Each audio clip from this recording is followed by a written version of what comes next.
Good morning everyone. सुबह सुबह लीजिए आ गए हैं हम टिफ़िन बनाने। और ये मैं ले आई हूँ कुछ सामान जिसमें है प्याज, टमाटर, हरी मिर्च और साथ ही ये मेरा अच्छा खासा फर्मेंट हुआ हुआ बैटर। अगर आपने मेरा पिछला व्लॉग देखा होगा तो उसमें मैंने आपको पूरी प्रोसेस बताई थी, मैंने क्या क्या इसके लिए भिगोया है, क्या कैसे इसको रेडी किया है। अभी मैं इसमें डाल दूंगी नमक। उस टाइम मैंने नमक नहीं डाला था। नमक से एक्चुअली बोलते हैं कि फर्मेंटेशन थोड़ी स्लो हो जाती है, इसलिए मैं नमक बाद में ही डालती हूँ। मतलब कभी कभी मन करता है तो साथ में भी डाल देती हूँ, बट मोस्टली बाद में ही डालती हूँ। अच्छे से इसको चलाएंगे, काफ़ी अच्छे से चलाएंगे तो देखो एकदम स्मूथ हो गया है ना, एकदम स्मूथ बैटर हमारा। ऐसे ही ये फ्लफी फ्लफी सा स्मूथ सा बैटर रेडी हो जाएगा। अच्छे से चलाना है इसको, जितना अच्छे से फेंटेंगे ना उतनी अच्छी आपकी जो भी रेसिपी इससे बनाओगे वो बनेगी। अब ये प्याज और टमाटर जो मैं लेकर आई हूँ उनको रेडी कर लेते हैं। प्याज हमारे पास बस ये कुछ बचे हैं, इन्हीं को मैं काट रही हूँ क्योंकि अब जो भी गर्मियों का जो खूब सारा प्याज का हमने स्टॉक किया था ना वो पूरा अब ख़त्म होने को है, ऑलमोस्ट ख़त्म हो गया है। तो ये बचे हुए थोड़े से कुछ इस तरीके से ही हैं। अब नए लेकर आएँगे, क्या करें, लाना पड़ेगा अब। तो बस हरी मिर्च और टमाटर और प्याज सब रेडी कर लेंगे। और इसकी बनाने वाली हूँ मैं एक थक्कली चटनी, जो कि बहुत ही अच्छी बनती है। चटनी के जैसे नहीं, सब्जी के जैसे वो बनती है और काफ़ी अच्छी लगती है। तो उसके लिए मैंने देखो यहाँ पे थोड़ा-सा तेल गरम किया, बच्चों के लिए बना रही हूँ इसलिए थोड़ी ही बना रही हूँ। राई, उड़द दाल, सूखी लाल मिर्च और करी पत्ते का इसमें छोंक लगाएँगे और इसके साथ ही फिर इसमें मैं ये प्याज़ और हरी मिर्च डाल दूँगी। अच्छे से इनको पका लेना है प्याज़, हरी मिर्च को। और बस इनको चलाकर हम पकने देंगे जब तक कि जो प्याज़ और हरी मिर्च है वो नहीं पक जाते। फिर इसको रख देंगे साइड में पकने के लिए। और हमारा डोसा जो है इधर मैं रेडी कर लूँगी, तो बच्चों के टिफ़िन में आ जाएगा ये टेस्टी टेस्टी सा कुरकुरा डोसा। और उसके साथ ही प्याज टमाटर की सब्जी बोल लीजिए या चटनी बोल लीजिए, जो भी आप कहना चाहो। तो बस ये फटाफट से डोसा देखो हमारा रेडी हो गया। तो पहला डोसा हमेशा गाय का, जी हाँ, पहला जो भी बनाते हैं वो गाय का होता है, भगवान को भोग लगता है और फिर बस हम टूट पड़ते हैं। तो थोड़ा सा मैंने इस पे घी लगाया ताकि जो हमारे डोसे हैं वो चिपके नहीं। वैसे तो देखो ये नॉन स्टिक है, बट काफ़ी दिनों से काम में ले रहे हैं ना, तो वो चिपक भी जाते हैं कभी-कभी, तो इसलिए थोड़ा-सा इसको नॉन स्टिक बनाना ज़रूरी होता है। तो बस अब फटाफट से इस तरीके से डोसे जो हैं वो फैलाते जाएँगे, घी लगाते जाएँगे और बनाते जाएँगे। तो बच्चों के टिफ़िन में तो मतलब एकदम मज़े आ जाते हैं। उनको कुछ अगर मैं उनको कुछ ऐसे स्पेशल रेसिपी देती हूँ तो अर्नव तो उठते ही उसका यही सवाल होता है कि मम्मा क्या दे रहे हो टिफ़िन में? अगर उसकी पसंद का कुछ नहीं मिलता है उसको, तो बस फिर उसका रोना-धोना स्टार्ट हो जाता है, मैं नहीं जा रहा स्कूल, मैं नहीं जाऊँगा आज। तो उसको उससे बचने के लिए कुछ-कुछ नया-नया सोचना पड़ता है। वैसे मोस्टली देती तो मैं उसको रोटी ही हूँ, बट उसके साथ उसको सब्ज़ी थोड़ी-सी इंटरेस्टिंग करनी पड़ती है। तो बस घी इस तरीके से लगा देंगे और कुरकुरे-कुरकुरे डोसे तैयार कर लेंगे। तो आपने देखा होगा कितना प्यारा गोल्डन कलर हमारे डोसे का आया और बहुत ही कुरकुरा सा डोसा बनकर रेडी हुआ है। तो ऐसे ही देखो सारे डोसे जो हैं कुरकुरे-कुरकुरे बन जाते हैं और ज़्यादा मेहनत भी नहीं लगती है। किस तरीके से मैंने बैटर बनाया था वो तो आपने देखा ही होगा। बट अगर आपने नहीं देखा है तो मैं बता दूँ कि ये सिर्फ़ और सिर्फ़ दाल और राइस से बनाया मैंने। इसमें पोहे और मेथी बिल्कुल भी मैंने यूज़ नहीं की थी। अभी देखो हमारा प्याज़ और टमाटर आई मीन हरी मिर्च जो है वो पक गया, तो उसमें मैंने टमाटर ऐड किए हैं। और टमाटर के साथ ही हम इसमें डाल देंगे कुछ मसाले। तो मसालों में वही हमारा हल्दी, मिर्ची, धनिया, नमक और अच्छे से चला देंगे। तो जो तड़का मैंने लगाया ना, उड़द दाल, करी पत्ता, सूखी लाल मिर्च, राई, उन्हीं से ना इसमें एक बहुत ही टेस्टी सा साउथ इंडियन फ्लेवर आ जाता है, जो साउथ इंडियन तड़का होता है उस हिसाब से। तो इसलिए ना ये चटनी ऐसे साउथ इंडियन टाइप ही लगती है। जब भी आप डोसा के साथ बनाओगे ना बहुत ही टेस्टी लगेगी। तो बस बच्चों के टिफ़िन में मैंने ये डाल दिया हमारा प्याज टमाटर की चटनी। और इसके साथ ही 3-3 डोसे उनको दिए हैं, क्योंकि पता है बच्चे अगर स्कूल में लेकर जाते हैं ऐसी चीज़ें तो शेयरिंग तो होती ही है। तो उनका पेट एटलीस्ट भर जाए, शेयरिंग करने के बाद भी एक अगर शेयर भी कर देते हैं तो 2 से उनका पेट भर जाए, इसलिए मैं 3-3 डोसे उनको दे रही हूँ। और थोड़ी अच्छी साइज़ वाले हैं, ऐसे भी नहीं है कि छोटे हैं डोसे, अच्छी साइज़ में मैं दे रही हूँ ताकि आराम से वो अपने फ्रेंड्स के साथ शेयर भी कर लें और खा भी लें। तो बस बच्चों का टिफ़िन जो है वो हो गया है रेडी, अब उनको रेडी कर देते हैं। तो बस ये तो तैयार है और बच्चे चले गए स्कूल, तो मैंने सोचा कि चलो मैं भी अब फटाफट रेडी हो जाती हूँ। तो जैसे ही कबर्ड की तरफ जाओ ना तो समझ में नहीं आता है पहने क्या, तो इसलिए थोड़ा सोच विचार करके फिर मैंने ये वाला जो ऊपर ही पड़ा था वही ड्रेस निकाल के ले लिया है कि बस चलो यही पहन लेते हैं, कौन ज़्यादा माथापच्ची करे। होता है ना ऐसे, मतलब ज़्यादा समझ में आता नहीं है कि क्या ही रोज़-रोज़ पहने, जो है बस निकाला और वही पहन लिया। तो चलो फटाफट से देखो मैं नहा के आ चुकी हूँ, बाल धोए थे तो थोड़ा ऐसे गीले-गीले बालों में अभी सिंदूर लगाएँगे, उसके बाद बिंदिया लगाएँगे और बस रेडी। उतना बहुत ज़्यादा देखो मैं रेडी होती नहीं हूँ, ऐसे बस आराम से जितना मेरे से हो जाए, नॉर्मली इतना ही करती हूँ। बाल भी इनफैक्ट कभी बनाती हूँ, कभी नहीं बनाती, ऐसे ही रहती हूँ। मैं क्या करूँ, मैं ऐसी हूँ, अब जैसी हूँ वैसे ही आपको स्वीकार करना पड़ेगा। तो ये वाली जो ड्रेसिंग कर जो रेडी की थी ना, उसके बाद मज़े आते हैं यहाँ पे तैयार होने में। और देखो यहाँ पे मेरा तामझाम सारा खुल गया है। आज होगी किचन की सफाई, तो किचन की सफाई के लिए ये वाला ड्रॉर एक मैं क्लीन करने वाली हूँ और साथ ही जो हमारा पेंट्री वाला स्टोर है ना, बस वो क्लीन करूँगी। इनको ही क्लीन करने में बहुत टाइम जाने वाला है।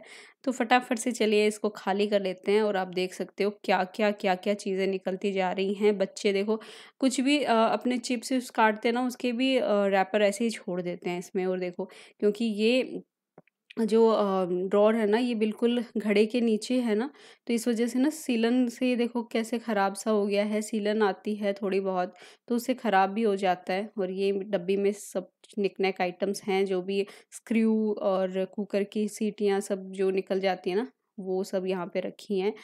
तो ये मैं एक डब्बी में डाल के रखती हूँ ताकि जब भी ज़रूरत हो इसमें मिल जाए। और ये देखो अभी हम सर्फ़ से जो भी मैंने लाइनिंग लगा रखी थी, उनको क्लीन करेंगे। और अभी इस कपड़े से पहले तो इसको पोंछ देते हैं ताकि जब तक मैं लाइनिंग वाइनिंग सब धोऊँ तब तक ये भी सूख जाएगा। और ये देखो काफ़ी यहाँ से कचरा निकल रहा है, मतलब इसमें पूरा मैंने लाइनिंग लगा रखी है, उसके बावजूद इसमें काफ़ी कचरा हो जाता है।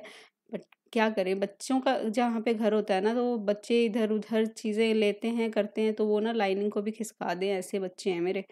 तो क्या करें, अब बच्चे तो बच्चे हैं ना।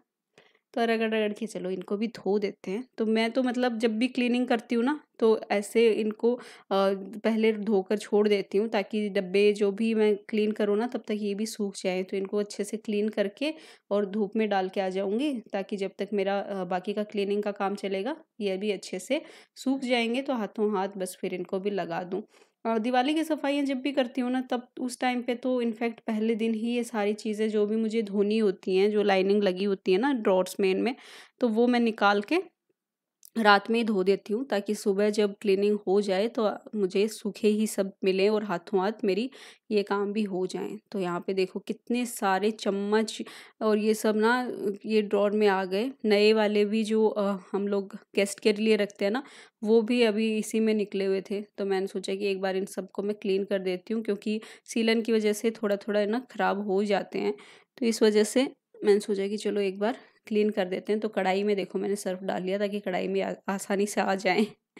तो सारों को सर्फ़ में ऐसे लेके और फिर इनको अच्छे पानी से धो देंगे और फिर इनको सूखने के लिए छोड़ देंगे ताकि सारे जब सूख जाएँ तब इनको मैं अलग-अलग छाँट कर कि कौन से नए हैं, कौन से डेली यूज़ वाली हैं, और वैसे ही इनको अरेंज कर दूँगी। तो 2 बार मैंने अच्छे से इनको पानी में से निकाल दिया ताकि ये सूख जाएँ। और इनको इधर निकाल के हम फैला देंगे। मैं बाहर डाइनिंग टेबल पे इनको फैला के आ जाऊँगी। उसके बाद ये सूख जाएँगे ना, तब रखेंगे इनको। तो बस ये वाला काम भी मेरा हो गया। अब बची ये छोटे-छोटे मेरे जो भी स्पाइस जार थे ना, वो तो उनको भी मैंने अच्छे से पोंछ कर इस तरीके से क्लीन कर दिया ताकि कुछ भी धूल-मिट्टी लगी हो तो वो निकल जाए। और यहाँ पे देखो मैंने एक पूरा ऐसे डब्बी रबर की बना रखी है, क्योंकि रबर तो चाहिए ही चाहिए, मस्ट है किचन में। कोई भी पैकेट खुलता है तो रबर तो चाहिए ही। अब देखो मेरा जो ये पेंट्री वाला स्टोरेज जो भी आप इसको बोलो, आपने देखा होगा कितना मतलब फैला हुआ, आप देख सकते हो एकदम ऐसे हालत ऐसी हो रखी थी ना इसकी, मेरा दम सा घुट रहा था कि मैं कब इसको क्लीन करूं, बट टाइम ही नहीं निकाल पा रही थी। बट फिर उस इस दिन तो मैंने सोचा कि चलो आज तो मैं करके ही रहूंगी, अब मुझे कोई नहीं रोक सकता, क्योंकि मेरा खुद का ही दिमाग खराब होने लग जाता है अगर मेरा ये पेंट्री वाला सेक्शन ऐसे फैला हुआ रहता है। तो देखो कुछ भी चीज़ हाथ में नहीं आती है, कुछ भी मिलता नहीं है। तो इसलिए मैंने पूरा बस लग गई मैं इसको क्लीन करने में। तो आप देख सकते हो कितना ठूस ठूस ठूस ठूस के भर रखा है, पूरा एकदम कॉकरोच सब हो रखे थे। और कॉकरोच जब हो जाते हैं ना तो मेरे तो दिमाग खराब हो जाता है जब भी कॉकरोच देखती हूँ तो देखो पूरा इसको खाली कर लूँगी। जितना वीडियो मुझसे बन पाया मैंने वीडियो शूट करने की कोशिश की, लेकिन बीच-बीच में क्या हुआ ना, मुझे खाना भी बनाना पड़ रहा था, बीच-बीच में और भी चीज़ें करनी पड़ रही थी, तो इसलिए ना टाइम भी बहुत ज़्यादा लग गया। नॉर्मली मैं 1 घंटे में ये सारा काम कर देती हूँ, बट उस दिन मुझे 3 घंटे लग गए इसको क्लीन करने में। बट क्या करूँ अब, थोड़ा-सा मतलब घर का भी ऐसे देखना पड़ता है, सारे काम करते हुए करना पड़ता है। तो पहले तो पूरा मैंने ब्रश से सारे जितने भी जाले वाले सब लगे थे, सब निकाले, फिर अच्छे से इसको पोंछ कर और फिर न्यूज़पेपर लगा दिया। और नीचे वाला सेक्शन जो था ना, पहले मैंने सोचा कि ऊपर का सेट कर देती हूँ, फिर नीचे वाला खाली करूँगी, क्योंकि मेरा किचन छोटा है तो पूरा सामान ये बाहर निकालने में भी ना पूरा फैल जाता है। इसलिए मैंने सोचा कि एक-एक सेक्शन ऐसे ही कर देती हूँ, क्योंकि अब दिवाली पे तो वैसे भी पूरा खाली करके ही क्लीन करेंगे। तो इसलिए एक बार इस तरीके से पूरा छँटनी भी मैंने की है, जो-जो सामान रखना था वो रखा, जो डिस्कार्ड करना था डिस्कार्ड किया, ये सब भी मैंने कर दिया। अब दिवाली पे उतना ज़ोर नहीं आएगा करने में। तो एक बार ऐसे दिवाली पहले भी ऐसे क्लीनिंग हो जाती है ना, तो बड़ा ही सुकून-सा मिलता है कि काफ़ी कुछ निकाल दिया है। तो दिवाली पे भी जब क्लीनिंग होगी ना, तो उतना ज़ोर नहीं आएगा। और देखो बाहर से भी मेरे को कुछ-कुछ सामान चाहिए, तो मैं दीदी से माँग रही थी कि ये दे दो, वो दे दो। तो ये पैकेट ना चीनी के पैकेट हैं, तो मैं इनको क्या करती हूँ, ऐसे फ़ोल्ड करके पाउच जैसा बना देती हूँ। जैसा बास्केट होता है ना, बास्केट जैसे वो करके, और उसमें जितने भी मेरे खाली छोटे-छोटे डब्बे हो जाते हैं किचन में, आपको तो पता ही है, और कितने चाहिए होते हैं, बहुत सारा सामान हो जाता है किचन का। तो जब धो-धो के ना मैं इनमें रख देती हूँ, ताकि जब भी चाहिए तो इनमें से निकाल लूँ। मुझे पता रहता है कि हाँ, इसमें मेरी खाली बॉक्सेस हैं। तो ये देखो इस तरीके से मैंने इनको सेट कर दिया। और नीचे वाला सेक्शन भी देखो मैंने अच्छे से क्लीन करके पूरा न्यूज़पेपर लगा के कर दिया, और सारा मेरा जो ये 2 वाले सेक्शन थे ना वो तो सेट हो गए। अब सिर्फ़ जो ये नीचे का बेस है वो बचा है, तो उसको भी मैंने अच्छे से पोंछे से पोंछ कर, सूखे कपड़े से पोंछ कर वहाँ पे न्यूज़पेपर लगा दिए, और ये सामान पूरा यहाँ पे जाएगा, ये भी जाएगा एक्चुअली। तो ये भी रख देंगे अच्छे से पोंछ-पोंछ कर। ये लीजिए पूरा मैंने सॉर्ट आउट किया है, सारी चीज़ें देखकर यहाँ पे लगा दी, और कुछ इस तरीके से अब मेरा ये पेंट्री वाला सेक्शन है। तो पूरा वीडियो तो देखो अगर बनाती तो बहुत ज़्यादा ही टाइम लग जाता, इसलिए मैंने काफ़ी कुछ आपके साथ शेयर करने की कोशिश की। काफ़ी कुछ जो नहीं कर पाई मुझे बता देना आप, अगर कमी लग रही है तो। फिर दिवाली पे सफाई करेंगे तब दिखा देंगे आपको और क्या-क्या कैसे होता है। और यहाँ पे देखो मैं सॉर्ट आउट करने लग गई थी। एक बॉक्स मुझे खाली मिल गया था, जिसमें मैं सारी जितने भी नई चम्मच हैं वो सब मैं रख रही हूँ। जो चीज़ें यूज़ में नहीं आती हैं वो सारी उसमें रख रही हूँ। सिर्फ़ पुरानी जो आई मीन जो यूज़ में आ रही है वो चीज़ें मैं ये रेड वाले बास्केट में रखूँगी, ताकि डेली वाली सारी इसमें आ जाएँगी। अब ज़्यादा मैस क्रिएट नहीं होगा। और ये लीजिए नया वाला जाएगा मेरा पेंट्री वाले स्टोरेज में। और ये सारी जो भी चॉपस्टिक थी मैंने रबर डाल के लगा दी, ताकि इधर-उधर ना हो। हमेशा ये एक मिलती है, एक नहीं मिलती, ऐसे ही होता है जब भी अनवी यूज़ करती है। अनवी ही ज़्यादा यूज़ करती है इनफैक्ट ये तो। मैंने अपने लिए अर्नव के लिए भी खरीदी थी, बट मैं और अर्नव तो भूल ही जाते हैं अपनी चॉपस्टिक यूज़ करना भी। अनवी तो हर टाइम बस उसको जब भी नूडल्स बनाओ, मैगी बनाओ, चॉपस्टिक ही यूज़ करनी है। और ये एक कार्डबोर्ड का बॉक्स मैंने रख दिया यहाँ पे, जिसमें लड्डू आया था।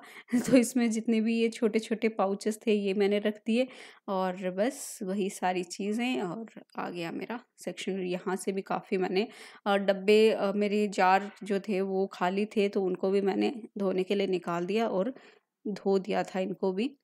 अब यहाँ पे देखो बच्चों का टाइम हो रहा था स्कूल से आने का, तो मैंने सोचा कि चलो आज मसालेदार लस्सी बनाते हैं। तो मेरे पास हरे धनिये की चटनी थी, उसमें काला नमक और जीरा मैंने डाला, उसमें ही डाल दी खूब सारी बर्फ़, और ये ठंडी-ठंडी लस्सी फिर पीने में ना बड़ा मज़ा आया, क्योंकि इतना सारा काम करने में ना थकान तो हो ही जाती है देखो। तो अनवी आ गई थी, अनवी के साथ ही फिर मैंने लंच किया। और ये सारा काम करने के चक्कर में ना मैंने कुछ नहीं खाया था सुबह से।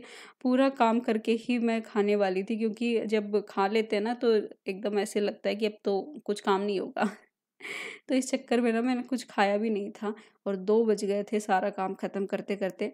इसलिए ये ठंडी-ठंडी लस्सी पीने का बड़ा ही मन कर रहा था, तो मसालेदार ये लस्सी बनाई। आप भी जब भी धनिये की चटनी, पुदीने की चटनी बनाओ ना, तो ऐसी लस्सी बनाकर ज़रूर देखना, बहुत मस्त लगती है।